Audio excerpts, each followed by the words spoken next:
Assalamualaikum warahmatullahi wabarakatuh. Salam sehat dan sejahtera bagi kita semua. Perkenalkan, saya Didik Marsigit. Saya adalah dosen di Politeknik Kesehatan Kementerian Kesehatan Jakarta II dari jurusan Teknik Gigi. Dalam video ini, saya akan menyampaikan pengantar dari mata kuliah yang saya ambil, yaitu Maksilofacial Intraoral.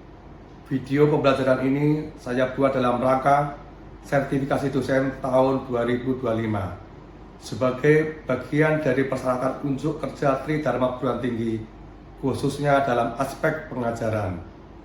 Maksilofacial intraoral merupakan mata kuliah wajib yang termasuk di dalam kelompok kompetensi utama bagi mahasiswa tingkat 3 jurusan Teknik Gigi. Mata kuliah ini berbobot 2 SKS teori dan bertujuan untuk membekali mahasiswa dengan pengetahuan teoritis dan keterampilan dasar dalam pembuatan protesa maksilo intraoral. Mahasiswa akan mempelajari berbagai topik penting seperti celah bibir dan langit-langit, klasifikasi defek maksila, obturator, nasoalveolar molding, pembuatan padlock, one piece, two piece, feeding aids, palatal lift, serta prinsip retensi protesa. Mata kuliah ini mendukung pencapaian kompetensi lulusan dalam aspek sikap, keterampilan, dan pengetahuan. Secara spesifik, capaian pembelajaran mata kuliah atau CPMK mencakup yang pertama, sikap. Mahasiswa mampu menunjukkan tanggung jawab serta perilaku profesional dalam konteks pelayanan dan pendidikan kesehatan masyarakat. Yang kedua, pengetahuan. Mahasiswa menguasai konsep teoritis tentang maksilofacial intraoral. Yang ketiga, keterampilan. Mahasiswa mampu membuat dan mengembangkan protesa maksilofacial dengan akurat, tepat guna, dan sesuai standar yang berlaku. Jumlah pertemuan dan evaluasi pembelajaran. Mata kuliah ini dilaksanakan dalam 16 kali pertemuan yang terdiri dari 4 kali perkuliahan tatap muka aktif, selanjutnya 1 kali ujian tengah semester atau UTS, dan 1 kali ujian akhir semester atau UAS. Evaluasi pembelajaran disusun sebagai berikut. Yang pertama, kuis 10%. Yang kedua, penugasan 10%. Yang ketiga, UTS 30% dan UAS 50%. Sehingga total evaluasi sebesar 100%. Demikian pengantar yang dapat saya sampaikan pada awal video ini. Selanjutnya mari kita saksikan bersama proses pembelajaran secara sinkron yang dilakukan secara tatap muka di dalam kelas sebagai bagian dari pelaksanaan Tridharma Perguruan Tinggi dalam bidang pengajaran. Terima kasih atas perhatiannya. Wassalamualaikum warahmatullahi wabarakatuh. Assalamualaikum warahmatullahi wabarakatuh. Selamat siang. Gimana kabarnya? Sehat? Alhamdulillah. Baik, pada siang hari ini akan kita mulai pembelajaran yang ke pertemuan ke berapa? Yang saya sampaikan di minggu kemarin, di pertemuan ke-7 adalah untuk pertemuan ke-8 adalah pembelajaran mengenai apa? Pada siang hari ini kami akan menjelaskan tentang prosedur pembuatan obturator TOEFIS ya, dengan kasus kelas 1. Mungkin ada yang tahu kelas 1 untuk defek apa programnya? Mungkin singkat saja. Karena ini pembelajarannya sudah kita lakukan di pertemuan ke-6. Mungkin saya rasa semua harus tahu. Tidak apa jawabannya? Ya, jadi pada defek kelas 1 ini dia ada di sepanjang garis midline, yaitu di garis tengah, di atas di bagian satu sisi akhirnya, Pak. Jadi pengertiannya apa? Intinya untuk kelas 1, untuk klasifikasi defek itu ada berapa? Ada 6. Yang pertama adalah kuncinya adalah untuk kelas 1 itu melewati garis midline. Yang bagian defek adalah bagian satu sisi sana ya. Untuk kelas 2 saya rasa perlu saya jelaskan, kalian sudah saya rasa sudah paham semua ya. Oke ya.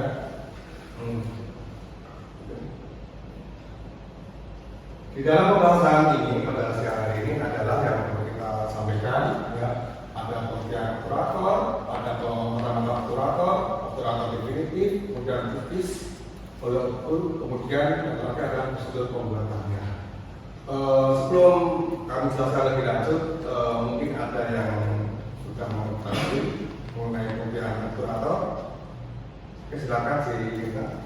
Operator itu merupakan alat untuk menutup jaringan terbuka secara horizontal, terutama pada bagian alas yang Ya, jadi obturator itu ya pada intinya untuk menutup suatu bagian lempeng, untuk menutup yang terbuka diakibatkan karena suatu defek.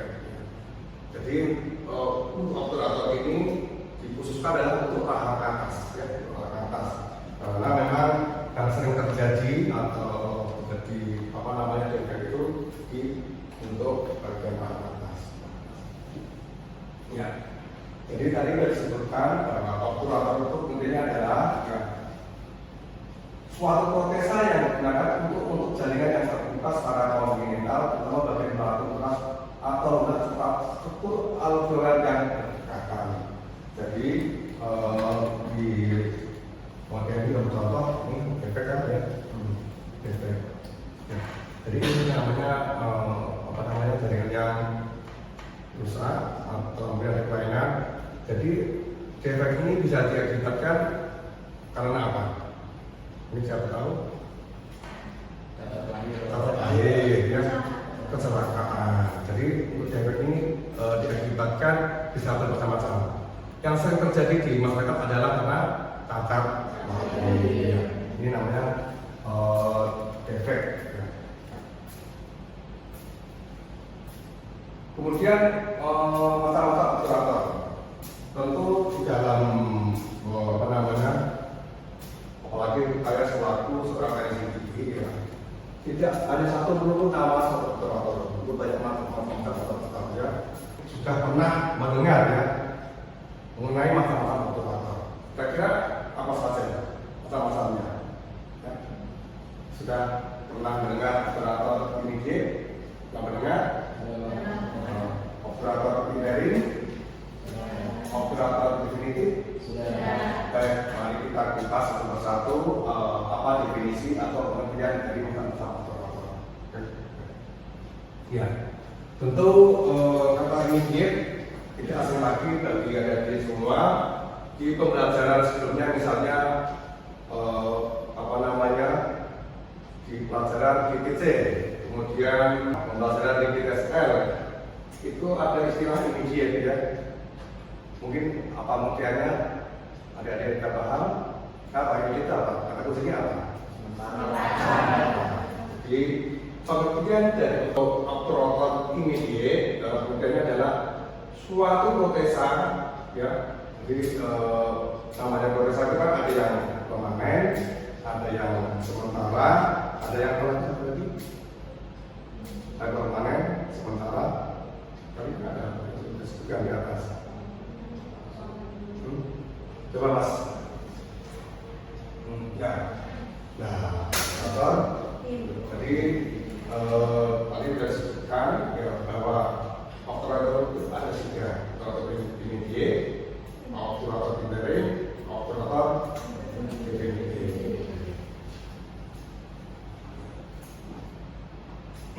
Oke. Kemudian setelah ada obturator jenis immediate, yang kedua adalah obturator pindering. Pengertiannya apa pindering itu adalah suatu protesa yang dibuat beberapa minggu atau bulan setelah pembedahan. Jadi dibuat itu setelah biasanya ada pasien yang sedang datang ke rumah sakit dengan kasus defek, dioperasi dulu, baru dipasang setelah beberapa minggu atau beberapa bulan. Itu baru dipasang, itu namanya obturator pindering. Ya. Kemudian yang terakhir adalah obturator definitif. Nama definitif tentu yang permanen. Jadi obturator definitif umumnya adalah obturator permanen yang menggantikan sebagian atau seluruh rahang atas dan gigi yang hilang akibat pembedahan atau trauma yang akan digunakan pasien dan seterusnya.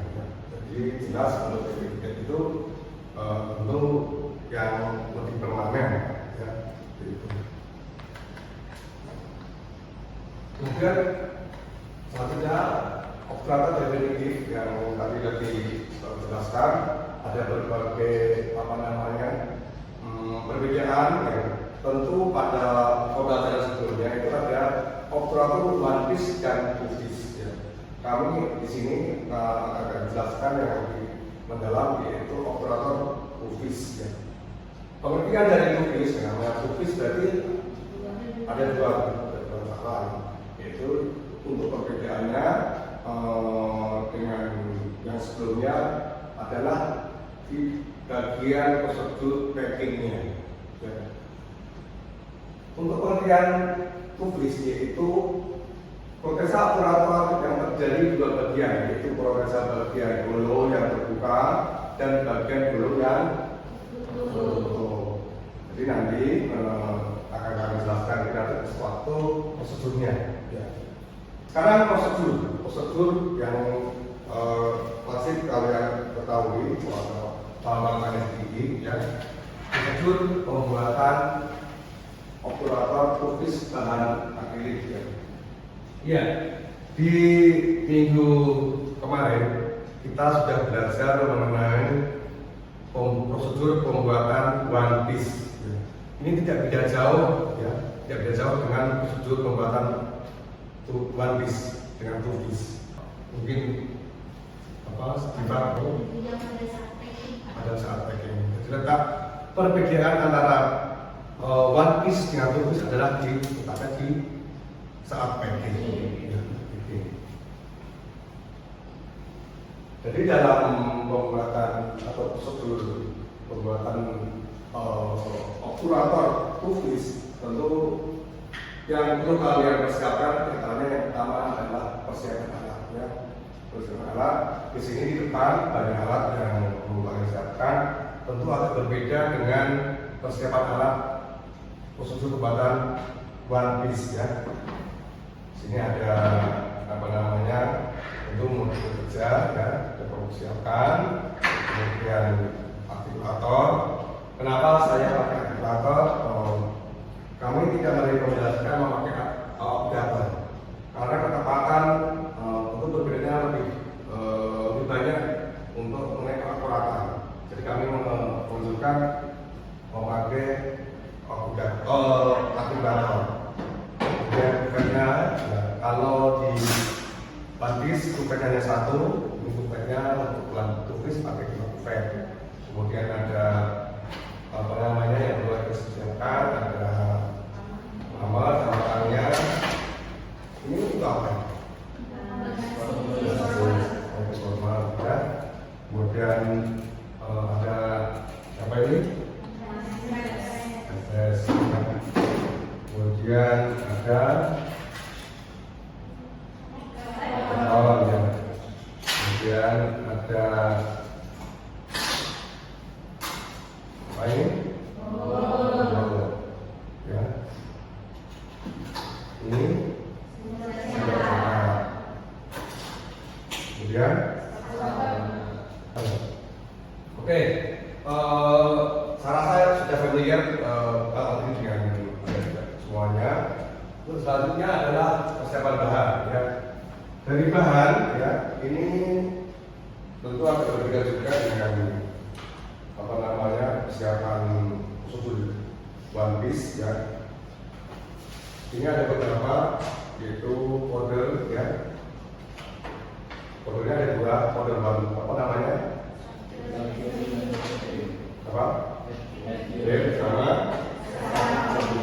Kemudian juga ada apa ini?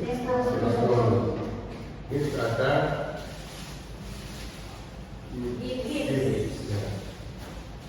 Ini Pak ada dua bahan, mungkin bisa dijelaskan apa ada dua bahan yang berbeda, ada kit, ada gestor. Ini untuk apa? Buat depannya itu buat model. Model. Kalau kit ini Untuk membuat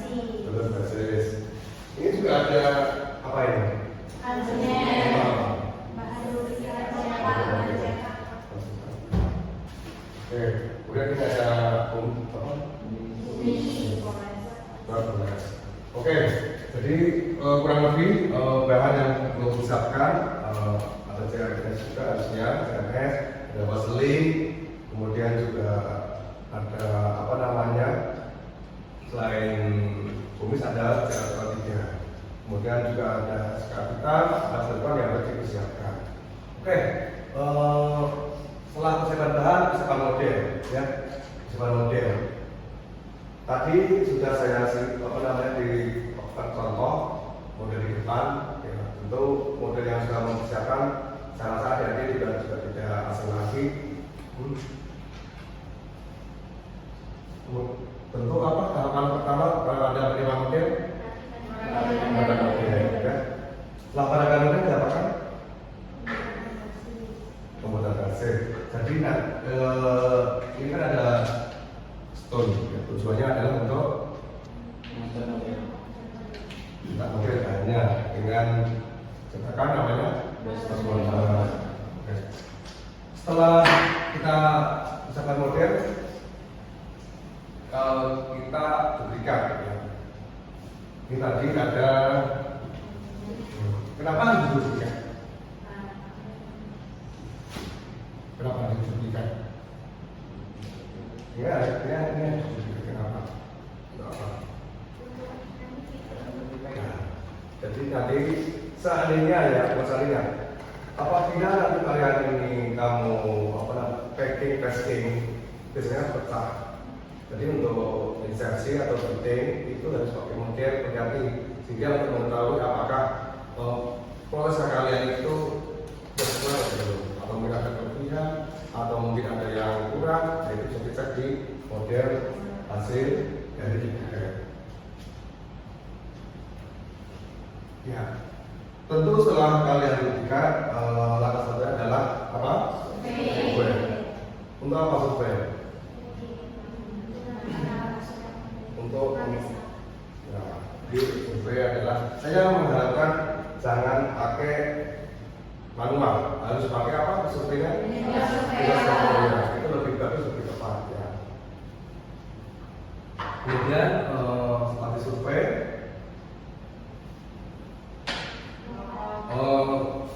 tapi kan kamu sudah mensurvei, ya. Kamu survei, tapi sudah mendapatkan hasil undercut, ya. Undercut tersebut ada dua, undercut yang menunjukkan dan tidak menunjukkan. Jadi yang kamu akan buat yang mana? Yang tidak menunjukkan.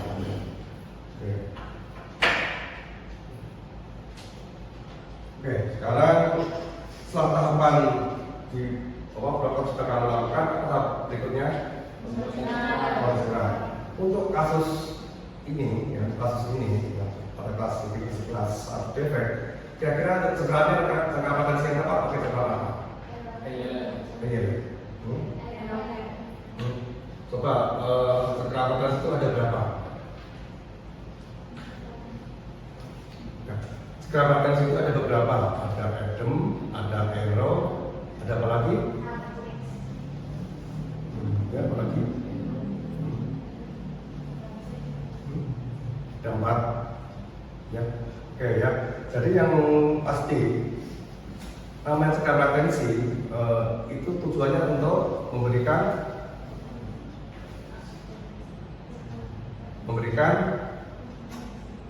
retensi sehingga model atau proses tersebut tidak akan lepas atau ya. Jadi memberikan retensi agar model tersebut tidak lepas ataupun tidak goyang, ya.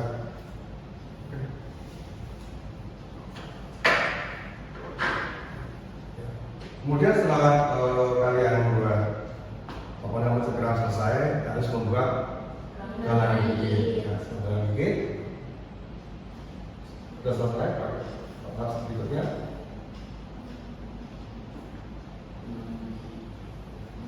menggunakan kursi, ya. Tujuannya apa? Menggunakan kursi. Ya, jadi tahap kita adalah untuk mengetahui gigitannya sedalam mana, seluas mana, ya. Jadi harus dilakukan menggunakan kursi. Kemudian setelah itu didapat, harus pada berikutnya adalah menanam di artikulator. Karena saya nggak suka kalau di aplikator karena itu banyak minusnya. Untuk yang awal juga adalah di artikulator. Ya. Kemudian dilanjutkan tulisan gigi, kalau sudah selesai kita apa? Setelah tulisan gigi selesai di bagian atau salam ya ke pasien. Kemudian background itu juga cepat. Selanjutnya kita flasking ya, ya. Terus kita pulling out dan kita packing. Dan ini packing yang paling membedakan dengan one piece atau two piece. Tentu ini ada lampu breakfast ya, khususnya untuk apa namanya break, untuk menggunakan break. Bahasa ini sudah digunakan generasi seperti ini. Ini yang namanya one piece sudah digunakan dengan lampu breakfast. Setelah kamu apa namanya sudah berbasis, kamu aplikasikan dengan mainan ya, dengan kemudian setelah itu kamu membuat pola seperti pola itu mengikuti konturnya seperti ini ya. Digunakan ya, seperti ini ya. Ini kalau operasi dulunya kamu ikuti dengan pola kontur seperti itu. Setelah itu kamu dapat, baru kamu angkat untuk nanti di flashing di buket yang berbeda. Kemudian kamu masak atau goreng ya. Maksudnya tentu kalau kan sesuaikan dengan bahan yang anjuran atau dari bahan untuk di tasking ya. Karena kalau di tasking yang paling apa namanya fatal itu jangan sampai kamu memukul di tengah, memukulnya di bagian samping ya. Ya. Oke, selanjutnya polishing dan ini sama-sama sudah kamu lakukan di apa namanya tempat yang lain gampang ya. Oke, ya. Resepsi pasien ya. Oke, sekarang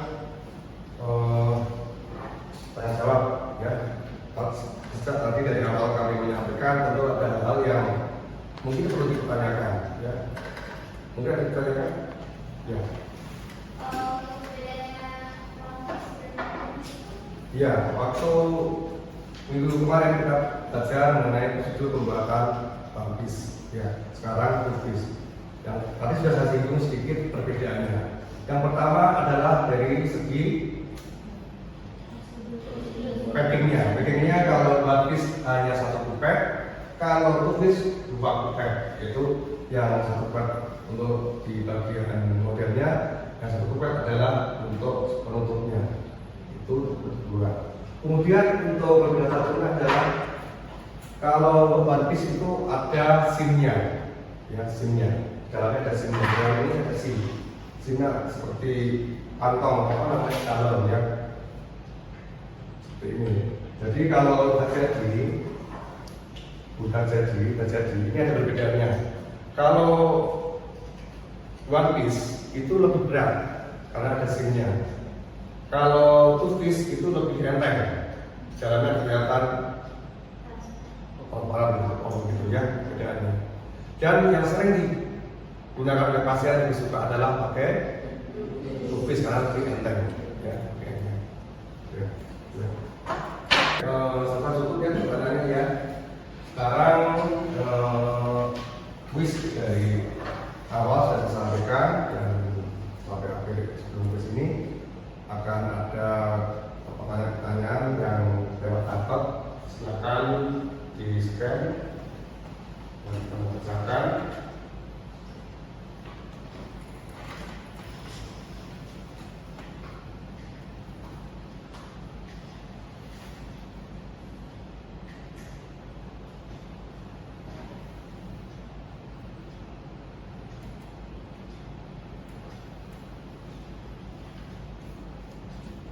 Cukup ya?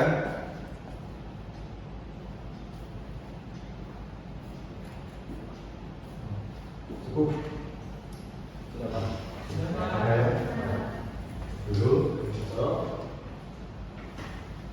Oke. Setelah kuis selesai kamu isi, kamu kerjakan, selanjutnya adalah penugasan. Itu tugas kelompok yang kamu harus kerjakan. Ini ada penugasan berbagai klasifikasi efek. Boleh memilih antara kelas 2, 3, 4, atau 5, atau 6. Silakan cari kasusnya. Ya bebas. Dengan prosedur sama, yaitu pembuatan tulis belum operator dengan kasus hasil sidet. Ya, seperti itu.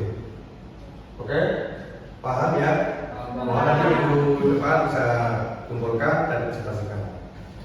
Baik, terima kasih atas perhatiannya. Ucapkan terima kasih. Wassalamualaikum warahmatullahi wabarakatuh. Waalaikumsalam warahmatullahi wabarakatuh.